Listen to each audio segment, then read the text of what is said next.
திருச்சிற்றம்பலம்.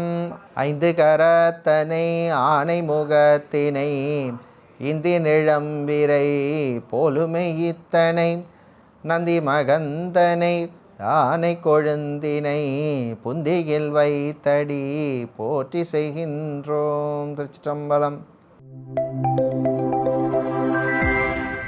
நேயர்கள் அனைவருக்கும் இனிய வணக்கம்.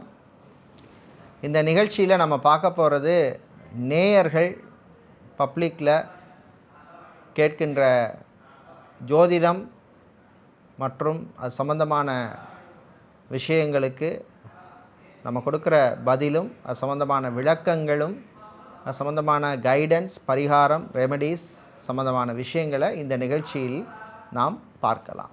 மேம், இப்போ இந்த ஜோதிடம்னு எடுத்தாலே நம்ம வீடு கட்டுறது, அது கல்யாண விஷயம், இதுக்கு தான் நம்ம தேடுறோம். இது மாதிரி உங்களுக்கு ஜோதிடத்தில் தேவைப்படுற இந்த நிலைமை இப்போ இருக்க சூழ்நிலைக்கு என்ன தேவைப்படுது?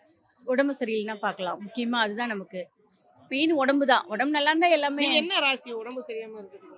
நான் கும்பராசி, அவிட்ட நட்சத்திரம், பாத சனி நடக்குது. அதுக்கேற்ற மாதிரி எனக்கு காலு குளிச்சுட்டு வந்தேன் வீட்டுக்குள்ள, திடீர்னு எப்படிதான் விழுந்தேன்னு தெரியல. கை முட்டி ஜவ் விழுந்து என்னால இப்ப நடக்கவே முடியல. ஒரு 20 நாளா இப்பதான் ஒரு 2-3 நாளா கொஞ்சம் நடக்கிறேன். இதனால நெக்ஸ்ட் என்ன நடக்குன்னு உங்களுக்கு கேட்க வரீங்க? அடுத்தடுத்து என்ன நடக்க போகுதுன்னு தான் உங்களுக்கு டவுட்டா இருக்கு. கண்டிப்பா கண்டிப்பா. இந்த நேயருடைய கேள்வி அவங்களுடைய ஆரோக்கியம் சம்பந்தப்பட்ட ஒரு கொஷின். சிறப்பான ஒரு கேள்வி. மனுஷனாக பிறந்த எல்லாருக்குமே ஃபஸ்ட்டு ஹெல்த்துங்கிறது தான் முக்கியம். உடல் நல்லா இருந்தால் தான் எதுவுமே நம்ம பண்ண முடியும். சுவர் இருந்தால் தான் சித்திரம் வரையலாம் அப்படிங்கிறது ஒரு பழமொழி. அதுக்கேற்ற மாதிரி நம்மளுடைய ஆரோக்கியத்தில் நம்ம ரொம்ப ரொம்ப கவனமாக இருக்கணும்.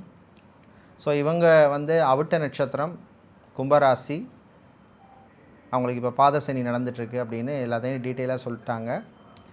ரொம்ப நல்ல விஷயம். ஏன்னா இன்றைக்கி எல்லாருக்குமே ஜோதிடம், ஜோசியத்தை பற்றி, ஆஸ்ட்ராலஜியை பற்றி நல்ல ஒரு அவேர்னஸ் இருக்குது. ஸோ அவங்களுக்கு எதிர்பாராத விதமாக கீழே விழுந்துட்டாங்க, அடிபட்டுட்டோம். ஸோ அதனால் பயமாக இருக்குது. அடுத்து தனக்கு எப்படி இருக்கும் அப்படிங்கிற மாதிரி அவங்க கேட்டிருக்காங்க. நல்ல ஒரு கொஷன். சரி, பொதுவாக கும்பராசிங்கிறது சனியினுடைய ராசி. 7.5 சனி நடந்துகிட்ருக்கு. ஸோ அதனால் பொதுவாகவே 7.5 சனி, அஷ்டமத்து சனியெல்லாம் நடக்கிற போது நம்ம ரொம்ப ரொம்ப கேர்ஃபுல்லாக இருக்கணும். பட் நம்மளே மீறி சில விஷயங்கள் நடந்துடும். அதை கண்டம்னு நாம் சொல்லணும், கண்டம்னு நாம் சொல்லலாம்.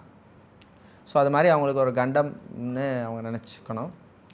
ஸோ அதுலேருந்து அவங்க மீண்டு வந்திருக்காங்க.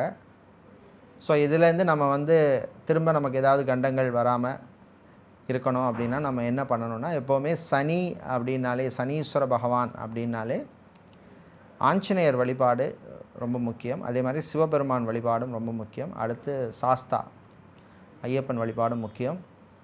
இதை எப்போவுமே பண்ணிட்டு வர்றது விசேஷம். அதாவது நமக்கு 7.5 சனி வருது வரல அதெல்லாம் வேறு விஷயம். பொதுவாகவே நமக்கு சனியினுடைய தாக்கங்கள் இருக்கக்கூடாது அப்படின்னா நம்ம எப்போவுமே இவர்களை வழிபட்டு வர்றது ரொம்ப விசேஷம். சனி நம்மளுடைய கர்மாவுக்கு ஏற்ற மாதிரி பலனை கொடுக்கக்கூடிய ஒரு கிரகம். அவர் நீதிபதி, ஒரு ஜட்ஜ், நீதிமான். ஸோ அதனால் அவர் பாவம் புண்ணியமெல்லாம் பார்க்க மாட்டார். நம்ம என்ன பண்ணியிருக்கோமோ அதுக்கேற்ற மாதிரி பலனை கொடுக்குறவர் தான் சனீஸ்வர பகவான். ஸோ அதனால் எப்போவுமே சின்ன சின்ன தானங்கள் பண்ணுறது ரொம்ப விசேஷம். தானம்ங்கிறது நிஜமான ஆட்களுக்கு அந்த தானம் போய் சேரணும். உண்மையாக கஷ்டப்படுறவங்களுக்கு போகணும். குறிப்பாக ஃபிசிக்கலி சேலஞ்ச்டு பீப்புளுக்கு பண்ணுறது ரொம்ப ரொம்ப விசேஷம். ஏன்னா சனீஸ்வரனே ஒரு ஃபிசிக்கலி சேலஞ்சான ஒரு கிரகம் தான் அவர். அதனால் அவரை திருப்திப்படுத்துறதுக்கு அவரே மாதிரியான ஒரு ஃபிசிக்கலி சேலஞ்ச் பீப்புளுக்கு உங்களால் முடிஞ்ச சின்ன சின்ன தானங்கள் பண்ணுங்கள். ஒன்று சாப்பாடாக இருக்கலாம், இல்லை ட்ரெஸ்ஸாக இருக்கலாம், இல்லை ஃபுட்வேர், காலனி, ஒரு செப்பலாக இருக்கலாம், இல்லை படிக்கிற குழந்தைகள் யாராவது ஃபிசிக்கலி சேலஞ்ச் இருந்தால் அவங்களுக்கு உங்களால் முடிஞ்ச சின்ன சின்ன ஹெல்ப் பண்ணுங்கள். உங்களால் என்ன பண்ணுமோ அதை நீங்கள் அப்பப்போ பண்ணிவிட்டு வாங்க.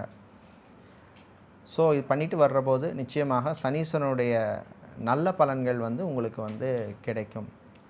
அப்போ உங்களுக்கு இந்த தாக்கம் குறையும்.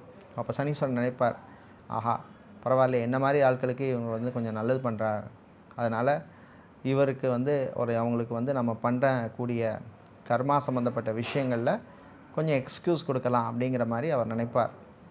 ஸோ அதனால் உங்களுக்கு வந்து அவருடைய நல்ல பலன்கள் கிடைக்கும், தாக்கங்கள் குறையும், பிரச்சனைகள் குறையும். ஸோ அதனால் இப்போ உங்களுடைய கும்பராசிக்கு வந்து அவிட்ட நட்சத்திரம் சொல்லியிருக்கீங்க, கும்பராசி சொல்லியிருக்கீங்க. ஸோ இந்த பாத சனி முடிகிற மட்டும் கொஞ்சம் கவனமாக இருக்கணும். அதே மாதிரி நம்ம வந்து ட்ராவலிங் பண்ணுற போதோ, டிரைவிங் பண்ணும் பொழுதோ எப்போவுமே வந்து கொஞ்சம் பொதுவாகவே இந்த 7.5 சனி காலம், அஷ்டமத்து சனி காலத்திலலாம் கவனமாக இருக்கணும். நைட்டில் ட்ராவல் பண்ணுறது, ரிஸ்க் எடுக்கிறது, அந்த மாதிரி விஷயங்கள்லாம் கவனமாக இருக்கணும் எப்போவுமே வந்து. அதே மாதிரி கால் சம்மந்தப்பட்ட விஷயங்கள்லையும் கவனமாக இருக்கிறது எப்போவுமே நல்லது. தவிர்க்க முடியாத காரணங்களால், ரீசனால், அன்அவாய்டபுள் ரீசனாக இருந்ததுன்னா வேறு வழி இல்லை, நம்ம வந்து பண்ணித்தான் ஆகணும். பட் மேக்ஸிமம் வந்து அவாய்ட் பண்ணுறதுக்கு பாருங்கள். அதே மாதிரி வந்து இப்போ தொழில், உத்தியோகம், வியாபாரம் இந்த மாதிரி விஷயங்களில் பிஸ்னஸில் புதுசாக ஒரு வெஞ்சர் ஸ்டார்ட் பண்ணணும், இல்லைனா பிஸ்னஸ் எக்ஸ்பேண்ட் பண்ணணும், இல்லைனா புதுசாக ஒரு ப்ராடக்ட் ரிஸ்க் எடுத்து பெரிய ஒரு ப்ராடக்ட் இன்ட்ரடியூஸ் பண்ணணும். இந்த மாதிரி விஷயங்கள்லாம் கொஞ்சம் கேர்ஃபுல்லாக இந்த காலங்கள்ல எல்லாம் பண்ணணும் எப்போவுமே. அதே மாதிரி கல்யாணம் சம்மந்தப்பட்ட விஷயங்களோ எல்லாமே வந்து இந்த பாத சனி, 7.5 சனி, அஷ்டமத்து சனி, இந்த எல்லா சனி காலங்கள்லையுமே கேர்ஃபுல்லாக கொஞ்சம் பண்ணுறது எப்போவுமே நல்லது. ஏன்னா சனி வந்து சில நேரத்தில் எதையாவது மாட்டி விட்டுருவார். ஸோ அதனால் கொஞ்சம் கவனமாக இருக்கணும். வரும் நாட்களிலே, வரும் காலங்களிலே உங்களுக்கு வந்து தீய பலன்கள் குறைய, நல்ல பலன்கள் கிடைக்க நீங்கள் ஆஞ்சநேயரை வழிபட்டுட்டு வாங்க, சிவபெருமானை வழிபட்டுட்டு வாங்க, சாஸ்தாவை வழிபட்டுட்டு வாங்க. நிச்சயமாக உங்களுக்கு பாத சனியின் தாக்கம் குறையும். உங்களுடைய ஆரோக்கியம் மேம்பட நானும் உங்களுக்காக பிரார்த்தனை செய்து கொள்கின்றேன். பார்க்கலாம் மீண்டும்.